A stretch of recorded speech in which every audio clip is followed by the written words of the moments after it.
বাংলাদেশ ওয়াজ audio media. দয়া করে এই চ্যানেলটি লাইক, শেয়ার অ্যান্ড সাবস্ক্রাইব করুন।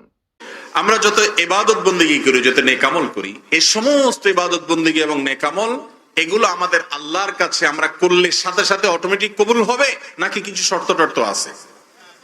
শর্ত আছে না নেই? আমরা যা কিছু আল্লাহর কাছে ইবাদত করব, ইবাদত নিবেদন করব, সাথে সাথে আল্লাহ অটোমেটিক কবুল করে নেবেন? সেগুলো আল্লাহ তাআলা কবুল করার, গ্রহণ করার জন্য কিছু কন্ডিশন, কিছু শর্ত আল্লাহ তাআলার আছে না নাই? এক নম্বরের শর্ত হলো শিরিক মুক্ত ঈমান থাকতে হবে। আল্লাহর কাছে কোনো আমল করলেন, দোয়া করলেন, 2 রাকাত সালাত আদায় করলেন, একটা সিয়াম রাখলেন, তেলাওয়াত করলেন, হজ করলেন, উমরা করলেন, দায় রাখলেন, ওয়াজ শুনলেন, ওয়াজ করলেন, যত ভালো কাজ করেন, এই সমস্ত ভালো কাজ আল্লাহ রাব্বুল আলামিনের কাছে কাউন্টেবল হতে হলে এক নম্বরের শর্ত হলো আপনার মধ্যে ঈমান থাকতে হবে, এমন ঈমান যে ঈমানের ভিতরে নেফাকে আকবর, শিরকে আকবর, কুফরে আকবর নাই, শিরিক নাই, শিরিক মুক্ত ঈমান আছে। এরকম ঈমান থাকলে তখন আল্লাহ তাআলা আপনার আমার আমল কি করবেন? কবুল করবেন। শিরিক মুক্ত ঈমানটা কি বিস্তারিত ব্যাখ্যা যাওয়ার সুযোগ নাই, শুধু সংক্ষেপে এটুকু বলি, আমরা ঈমানদার এবং তাওহীদবাদী, আল্লাহ তাআলার প্রতি আমরা আমাদের তাওহীদের স্বীকারোক্তি দিয়েই ঈমানদার হয়েছি। আশহাদু আল্লা ইলাহা, আল্লাহ ছাড়া সত্যিকারের ইবাদতের উপযুক্ত আর কেউ, কোন পীর সাহেব, জীবিত মৃত, কোন মাজার, কোন কবর, কোন ব্যক্তি, কেউ কি আমাদের উপাসনা, আমাদের পূজা, আমাদের ইবাদত, আমাদের বন্দেগী, আমাদের কপাল, আমাদের সেজদা, আমাদের প্রার্থনা এগুলো পাওয়ার হকদার আছে? নবী করিম সাল্লাল্লাহু আলাইহি ওয়াসাল্লাম তার এক সাহাবীকে বলেছেন, ইদা সাআলতা ফাসআলিল্লাহ। লৌকিক ভাবে কারোর কাছে কিছু চাইলেন, ভাই একটা কলম দেন, কাগজ দেন, এটা ভিন্ন কথা।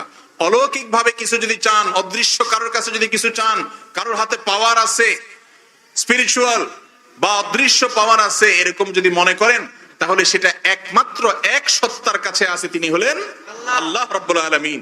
অতএব তুমি যখন কিছু চাইবা, শুধু তার কাছে চাইবা। ওয়াইদাস্তাআনতা ফাসতাঈন বিল্লাহ, যখন কিছু সাহায্য চাইবা, বিপদে পড়বে, তখন সে প্রার্থনাও কার কাছে করবা? আল্লাহর কাছে। 5 ওয়াক্ত নামাজে প্রতি রাকাতে সূরা ফাতিহা আমরা বলি, ইয়াকা না'বুদু, আল্লাহ শুধু তোমারই ইবাদত করি, শুধু তোমারই ইবাদত করি, এটা আমরা মুখে বলতেছি। আমরা যদি কোনো কবরে সিজদা করি, আমরা যদি কোনো কবরে পূজা করি, আমরা যদি কোনো কবরে গিয়ে দোয়া করি, কবরওয়ালার কাছে সন্তান চাই, ব্যবসার উন্নতি চাই, নির্বাচনে জয়লাভ করা চাই, এই কাজগুলো যদি আমরা কোনো মাজারওয়ালার কাছে, যিনি শায়িত আছেন অথবা জীবিত আছেন, মনে করি তার হাতে পাওয়ার আছে, তিনি বাবা পার করে দিবেন, এরকম যদি কোনো বিশ্বাস আমরা রাখি, এর নাম শিরিক। এর নাম কি ভাই? আর এই শিরিক সম্পর্কে আল্লাহ তাআলা বলেছেন, হে রাসূল, আপনাকে ওহী প্রেরণ করা হয়েছে, আপনার আগে সমস্ত নবী রাসূলদের জন্য কমন অর্ডার ছিল, সমস্ত নবী রাসূলদের জন্য একটা কমন নির্দেশনা ছিল, ওহী ছিল, যদি শিরকে লিপ্ত হন, আগে যত আমল করেছেন সবগুলো ক্যান্সেল হয়ে যাবে, সবগুলো বরবাদ হয়ে যাবে, ওয়ালা তাকুনান্না মিনাল খাসিরিন, আর আপনি ক্ষতিগ্রস্ত হয়ে যাবেন। এই জন্য ঈমানদার তার ঈমানকে বাঁচাবে শিরিক থেকে। চেষ্টা করবো তো ইনশাআল্লাহ।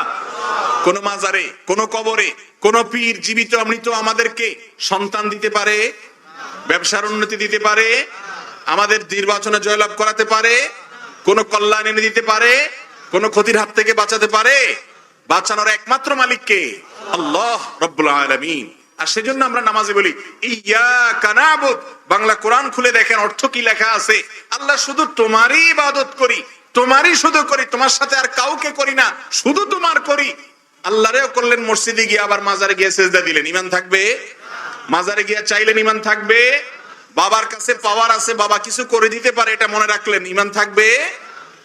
স্বয়ং রাসূল করিম সাল্লাল্লাহু আলাইহি সাল্লামকে আল্লাহ বলছেন, হে রাসূল, কুল, আপনি বলে দিন মানুষদেরকে, লা আমলিকু লিনাফসি, আমি নিজের কোনো লাভ বা ক্ষতি করার ক্ষমতা রাখি না। রাসূল সাল্লাল্লাহু আলাইহি সাল্লাম বলতেছেন, তারও লাভ ক্ষতির জন্য তিনি কার কাছে চাইতেন? আল্লাহর কাছে চাইতেন। আল্লাহর কাছে চাইতে আবার ভায়া লাগেনি, কোনো মিডিয়া লাগেনি, কোনো না। আল্লাহ বলেছেন আল্লাহ বলেছেন কোরআনে কারীমে সূরা ফাতিহাতে আমরা যেন দোয়া করি, আল্লাহ শিখাই দিয়েছেন, ইয়াকা না'বুদু, আল্লাহ শুধু তোমার ইবাদত করি। এটা কি ডাইরেক্ট বলেন নাকি ইনডাইরেক্ট বলেন? ডাইরেক্ট ইয়াকা না'বুদু পড়েন না মুখ দিয়া? তো আল্লাহ তাআলা বলেছেন যে উদউনি, ও আমার বান্দারা, তোমরা আমার কাছে দোয়া করো, আমার কাছে তোমরা চাও, আস্তাজিব লাকুম, আমি দোয়া কবুল করব। আল্লাহ বলেন নাই আমার কাছে দোয়া করতে হলে দালাল ধরো, আল্লাহ বলছেন? দুনিয়ার রাজনৈতিক নেতাদের কাছে যাইতে দালাল ধরা লাগে, কারণ তারা সব মেনটেন করতে পারে না, একসাথে এত মানুষ সামলাইতে পারে না, ভায়া লাগে, সিস্টেম আছে। কিন্তু আহকামুল হাকিমিন রব্বুল আলামিন মানুষের মতো না, তিনি মহান স্রষ্টা। একসাথে হাজার হাজার lakh lakh crore crore million million billion billion মানুষ কি বলছে সবকিছু একসাথে তিনি অ্যাকসেপ্ট করতে পারেন, তার সাথে মানুষের কোনো তুলনা নাই। এই জন্য আল্লাহর কাছে কিছু চাইতে হলে কোনো দালাল মিডিয়া ভায়া ধরা লাগে না। আমাদের হিন্দু ভাইদের বিশ্বাস বা অন্যান্য ধর্মের ভাইদের অনেকের বিশ্বাস আছে যে মিডিয়া লাগে, ভায়া লাগে, এই জন্য তারা অনেক ভায়া ধরে, তাদের অনেক দেবতা, অনেক পূজনীয় সত্তা। মুসলমানের সন্তান তাওহীদবাদী, তাদের কোনো দেবতা নাই, তারা এক আল্লাহর ইবাদতে বিশ্বাসী। এই ঈমানকে যদি খাঁটি করা যায় তাহলে ইনশাআল্লাহ ইবাদত যায় করবেন, জমা হবে। আর না হলে শিরিক করলে ইবাদত করতে থাকবেন আর সব বরবাদ হতে থাকবে। কিয়ামতে যায় দেখবেন হাতের কোনো আমলে আল্লাহর কাছে জমা হয় নাই। কথা কি বুঝাতে পারছি? দ্বিতীয় শর্ত হলো ইবাদত কবুল হওয়ার জন্য প্রিয় নবী সাল্লাল্লাহু আলাইহি সাল্লামের ছাঁচ অনুযায়ী হইতে হবে। খুব ভালো করে শুনতে হবে, তার বাতানো পদ্ধতি অনুযায়ী হতে হবে, সুন্নাত অনুযায়ী হতে হবে। আল্লাহ রাব্বুল আলামিন আমাদেরকে কোরআন এবং হাদিসে যত নির্দেশ করেছেন এগুলো বাস্তবায়নের জন্য একজন নমুনা পাঠাইছেন, মডেল পাঠাইছেন, তার নাম হলো কি? মুহাম্মাদুর রাসূলুল্লাহ সাল্লাল্লাহু আলাইহি ওয়াসাল্লাম। তাকে আল্লাহ তাআলা আমাদের জন্য মডেল করে পাঠিয়েছেন। তিনি হলেন আমাদের নমুনা, তিনি হলেন আমাদের আদর্শ। সালাত আদায় করতে হবে, আকিমুস সালাহ, তোমরা সালাত কায়েম করো। কিভাবে করো? ওই যে মুহাম্মদ সাল্লাল্লাহু আলাইহি ওয়াসাল্লাম যেভাবে করেছেন। আতুজ যাকাত, যাকাত আদায় করো। কিভাবে দিবা? বিস্তারিত বিবরণ আছে কোথায়? মুহাম্মদ সাল্লাল্লাহু আলাইহি ওয়াসাল্লামের হাদিস এবং জীবনে। তাহলে তিনি হলেন আমাদের মডেল। আমাদের মডেল কে রে ভাই? মুহাম্মদুর রাসূলুল্লাহ সাল্লাল্লাহু আলাইহি ওয়াসাল্লাম। আপনি যদি কোনো কাজ করার সময় ওই যে প্রথম শর্ত হলো ঈমান আছে, শিরিক নাই, আল্লাহ ছাড়া আর কারোর প্রতি আপনি আল্লাহর জায়গায় কাউকে আপনি আর রাখেন না, তাওহীদবাদী আপনি, একত্ববাদী আপনি, কোনো ভায়া আর মিডিয়া লাগে না আপনার। এটা যদি ঠিক থাকে, দ্বিতীয় কাজ হলো যে কোনো কাজ করবেন কাজটা সুন্নত অনুযায়ী হচ্ছে কিনা, রাসূল সাল্লাল্লাহু আলাইহি ওয়াসাল্লাম বাতানোর নিয়ম অনুযায়ী হচ্ছে কিনা এটা দেখবেন। আপনি একটা জামা দর্জি দোকানে নিয়ে গেছেন, নিয়ে দেখাইছেন যে আমাকে এইরকম একটা জামা বানাই দিতে হবে। ওই জামাটার মাপ জোপ সব ঠিক রেখে যদি বানাইতে পারে দর্জিওয়ালা, তাহলে সে পারিশ্রমিক পাবে।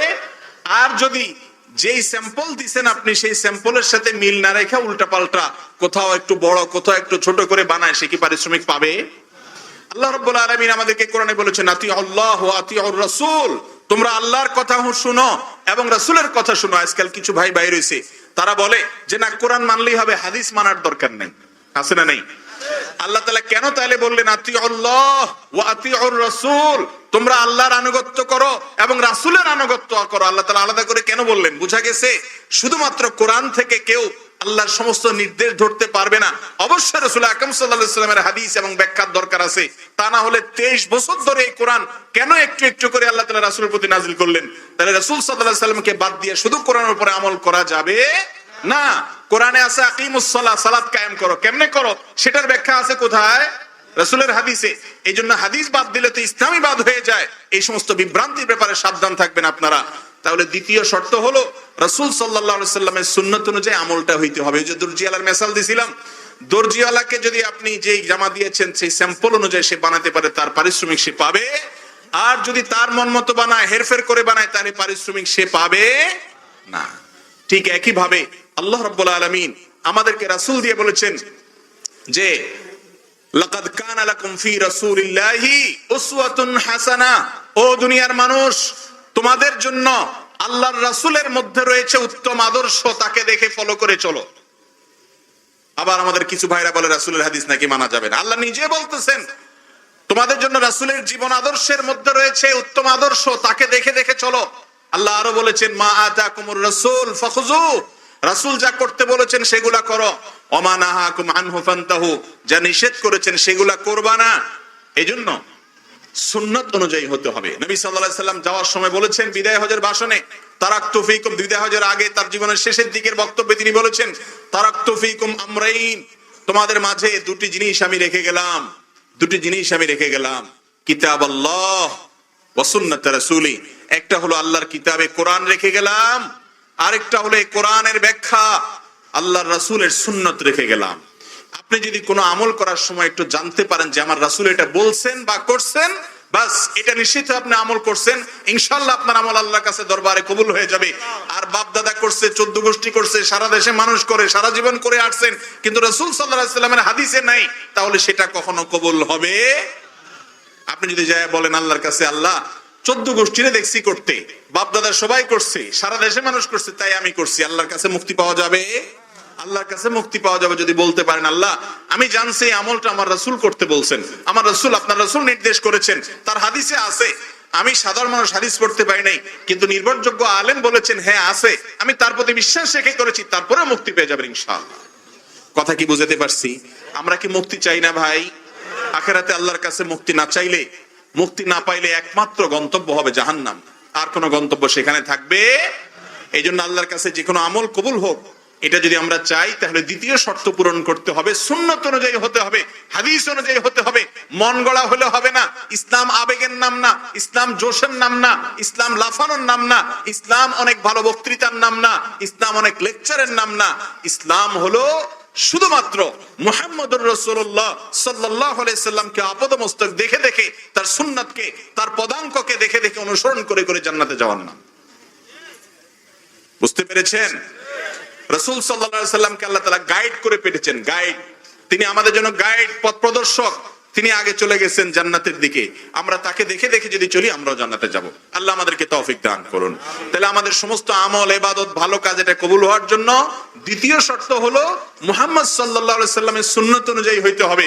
আপনি যদি সুন্নাত কোনটা, বিদআত কোনটা না জানেন, অন্তত আলেমদের কথার উপর নির্ভরশীল হতে পারেন, যে আলেম সত্য কথা বলবেন, যার কথা কাজে মিলে আছে, যিনি আমলদার মানুষ, যিনি নামধারী আলেম না, বাস্তবেও আলেম, কোরআন হাদিসের ইলম রাখেন, মোটামুটি আস্থা হয়, সে আলেম যদি বলেন হ্যাঁ এটা রাসূল সাল্লাল্লাহু আলাইহি ওয়াসাল্লাম বলেছেন, আপনাকে যদি হাদিসের উদ্ধৃতি দিতে পারেন, আলহামদুলিল্লাহ, আপনি সেটার উপর আমল করবেন, সন্দেহ করার দরকার না, এবং এটার কারণে আপনি মুক্তি পেয়ে যাবেন। আর যদি আলেমদের মধ্যে, হুজুরদের মধ্যে মত পার্থক্য হয়, একটু বোঝার চেষ্টা করবেন কোনটা কোরআন হাদিসের কাছাকাছি, যেটাকে আপনার কাছাকাছি মনে হয়েছে ওটার উপর আমল করবেন, ভুল হইলেও আল্লাহর কাছে মুক্তি পেয়ে যাবেন ইনশাআল্লাহ। কিন্তু মূল হইতে হবে হাদিসে আছে কিনা, রাসূল বলছেন কিনা, নাকি বাপ দাদা দেখবেন? বলেন, বাপ দাদা দেখবেন? এলাকা দেখবেন? সারা দেশে মানুষ কি করে সেটা দেখবেন? দেখবেন কি কোরআন হাদিসে আছে কিনা। আপনি বলবেন আমি তো কোরআন হাদিস বুঝি না। বাবা, আপনার বোঝার দরকার নেই, আলেমদের কাছে যান, তাদের উপর আস্থা রাখেন, বিশেষ করে যে আলেম নির্ভরযোগ্য মনে হয় তার কাছে যান, তার কাছ থেকে নেন। তিনি যদি বলেন হ্যাঁ রাসূল সাল্লাল্লাহু আলাইহি ওয়াসাল্লাম এটা বলেছেন, আপনি আস্থা রাখেন, আলহামদুলিল্লাহ, তিনি নির্ভরযোগ্য মানুষ হলে সেটার উপর আমল করলে আপনি নাজাত পেয়ে যাবেন। 3 নম্বর আমল কবুলের জন্য শর্ত হলো ইখলাস থাকা। ইখলাস থাকা, আল্লাহর সন্তুষ্টির জন্য কাজ করা, শুধুমাত্র আল্লাহর কাছে সওয়াবের আশা করা, দুনিয়ার কোনো ধান্দা থাকা যাবে। দান করছেন, মানুষের কাছে ভাবা আশা করেন, মানুষ কি বলবে না বলবে, ডানে বামে তাকান, একটু ভাবসাব আসে শরীরের মধ্যে, তাহলে এই আমল আল্লাহর কাছে কবুল হবে। যত আমল আছে, এই সমস্ত আমল আল্লাহর কাছে কবুল হওয়ার জন্য শর্ত হলো ইখলাস থাকতে হবে। আমল হবে শুধু আল্লাহকে খুশি করার জন্য, আর কোনো উদ্দেশ্য থাকবে। তাহলে যত আমল ইবাদত আমরা করি, এগুলো কবুল হওয়ার জন্য 3টা শর্তের 1 নম্বর হলো ঈমান থাকতে হবে খাঁটি, সেখানে ভেজাল থাকতে পারবে না, শিরিক থাকতে পারবে, আল্লাহর জায়গায় কাউকে রাখা যাবে। 2 নম্বর শর্ত হলো সমস্ত আমল হইতে হবে রাসূলের বাতানা পদ্ধতি অনুযায়ী, রাসূল সাল্লাল্লাহু আলাইহি সাল্লামের সুন্নাত অনুযায়ী। 3 নম্বর আমল হলো, 3 নম্বর শর্ত হলো ইখলাস থাকতে হবে, নিয়তটা খাঁটি থাকতে হবে, নিয়তের মধ্যে ভেজাল রাখা যাবে। এই 3টা কাজ যদি করতে পারেন, আমল যাই করেন, অল্প করেন আর বেশি করেন, সেটা আমল নামায় জমা হবে। কিয়ামতের দিন দেখবেন যে সেটা আপনার জন্য অপেক্ষা করতেছে সওয়াব হিসাবে। আর যদি 3টার কোনো একটা না থাকে, ঈমান না থাকে, অথবা সুন্নাত অনুযায়ী না করেন, মন মতো বিদআত অনুযায়ী করেন, অথবা আপনার ইখলাস না থাকে, তাহলে সে আমলের জান্নাতে যাওয়া তো দূরের কথা, জাহান্নামে যাওয়া লাগবে। আল্লাহ তাআলা আমাদের সবাইকে বুঝার তৌফিক দান করুন। ঈমানগুলোকে হেফাজত করব তো ইনশাআল্লাহ, এবং এই 3টা শর্ত পূরণ করে আমরা নেক আমল করব। আল্লাহ তাআলা আমাকে, আপনাকে, আমাদের সবাইকে সেভাবে আমল করার তৌফিক দান করুন।